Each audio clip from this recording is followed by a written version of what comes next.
নমস্কার বন্ধুরা বন্ধুরা আমি অ্যাস্ট্রোলজার অমরনাথ।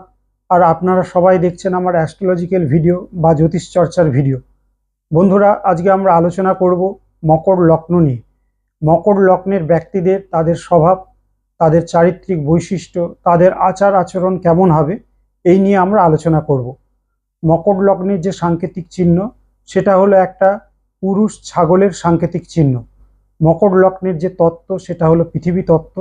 মকর লগ্ন হলো চর রাশির একটা লগ্ন এবং মকর লগ্নের যে সাময়িক গ্রহ বা মূল গ্রহ হলো শনিদেব। মকর লগ্নের ব্যক্তিরা তারা খুব ধৈর্যশীল হন, তারা খুব ডেডিকেটেড হন, তারা খুব হার্ড ওয়ার্কিং হন এবং তারা খুব প্র্যাকটিক্যাল বা বাস্তববাদী হন। চর লগ্ন হওয়ার জন্য মকর রাশির ব্যক্তিরা কিন্তু কোনো না কোনো কাজের সাথে যুক্ত থাকবেন এবং কোনো না কোনো কাজ কিন্তু এনারা করতে চাইবেন। পৃথিবী তত্ত্ব হওয়ার জন্য এনারা খুব বাস্তববাদী হবেন এবং যে কাজই করুক না কেন সেটা কিন্তু খুব ধীর গতিতে করার চেষ্টা করবেন। শনিদেব এনাদের সাময়িক গ্রহ বা মূল গ্রহ হওয়ার জন্য এনারা কিন্তু খুব বাস্তববাদীও হবেন, কঠোর পরিশ্রমিকও হবেন এবং যে কাজই করুক না কেন সেটা খুব নিখুঁতভাবে সম্পূর্ণ করার চেষ্টা করবেন।